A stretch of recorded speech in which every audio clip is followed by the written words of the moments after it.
Today's video and recipe comes from the Disney Parks Cookbook, and it actually is inspired from the Animal Kingdom section, which is one of my favorite parks, and it's the Peri Peri Salmon. I'll show you the picture that they have of it right there. So this is basically a salmon that you make kind of a spicier sauce. It uses sambal chili sauce, which is something I've never really heard of or tried. Luckily, I was able to find it at one of my supermarkets to test it out. But what you do is you make this marinade basically with this sauce and a few other ingredients like Old Bay and some other things as well. So it probably definitely got a little bit of a kick to it is what I'm expecting. You let it marinate in that for a couple hours and then you cook it. And then when you're done, on top of it, you have this spicy tomato topping that you put together that goes on top of it as a drizzle. And you can kind of see the tomato topping in that picture again. So I actually made the marinade this morning and the salmon is cooking right now, but I'll show you the process of putting it together. So here is my sauce. It's that sambal sauce right there is normally what the main ingredient is, but it also has some olive oil and some spices and a few other things in it to make the marinade. And then here is my salmon fillet. I'm actually gonna cut this into smaller fillet pieces, and then I'm going to marinate it with the sauce and let it sit for a couple hours before cooking. Hi there, I'm about to make my Peri Peri salmon. I actually have my cast iron out and it's preheating. So what I need to do is throw the salmon on there to cook for a little bit, and then I throw it in the oven to finish cooking.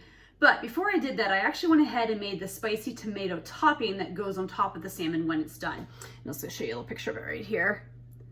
So this was pretty simple. We just dice up a couple tomatoes, add some fresh basil, some garlic, some more of that chili sauce, and a few other ingredients to kind of give it that flavor. Now, I will say, you can see this here, I actually cut the recipe in half for this. The original recipe called for like 2 whole tomatoes, and and it just seemed like it made a lot, and it seemed like too much for just me. My husband doesn't like salmon.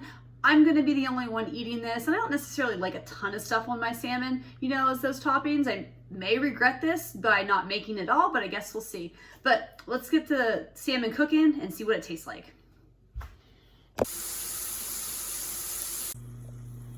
Here is the salmon out of the oven. I just checked the internal temperature and it's not quite 145 yet, so I'm gonna put it back in for a few more minutes.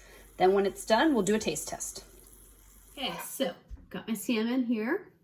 It takes a little longer to cook than I thought, but I think it's a little different. When I went to the store the other day, I couldn't find individual pieces of salmon, which was okay. I ended up finding one bigger piece and then I sliced it into some smaller pieces. So I maybe just made them a little thicker than they need to be.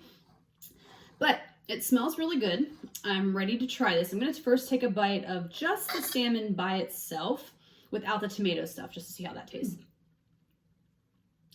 Yeah, definitely a little bit of a kick in there, which I like. But that's really, really quite tasty. But I mean, I also love a good piece of salmon as well. All right, so now let's try a piece with the tomato stuff on top. You know what, that's really good too. The chili paste is in the marinade and it's also in the tomato sauce, which I have sitting here. So when I add the tomato to it, I definitely get more of a kick in the aftertaste with it. However, I will say in that bite, I also got a piece of fresh basil with it, and that really went really nice with that. So far, this is really enjoyable. As always, I'm going to eat the whole thing. I also made a couple pieces, and my husband doesn't eat salmon, so I will probably be reheating it later. So we'll kind of see how it holds up as I finish it, and then I'll come back with my final thoughts and reviews.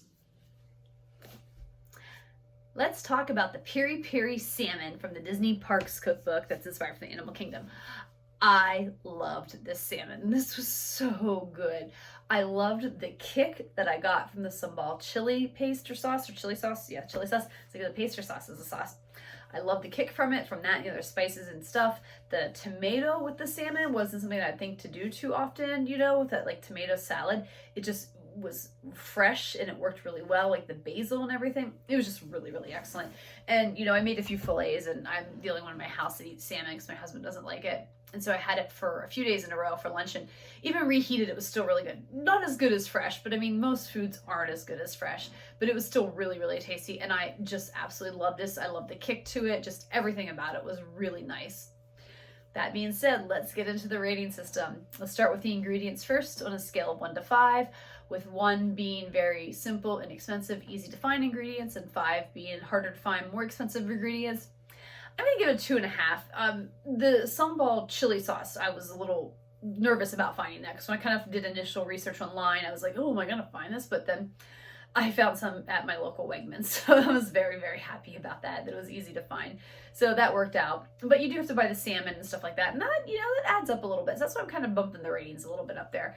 Everything was pretty easy to find, but there's a little bit more cost involved with that than, you know, just some of these other recipes where it's just a simple, you know, flour or a vegetable or something like that. Difficulty rating on a scale of 1 to 5, with 1 being easy and 5 being difficult.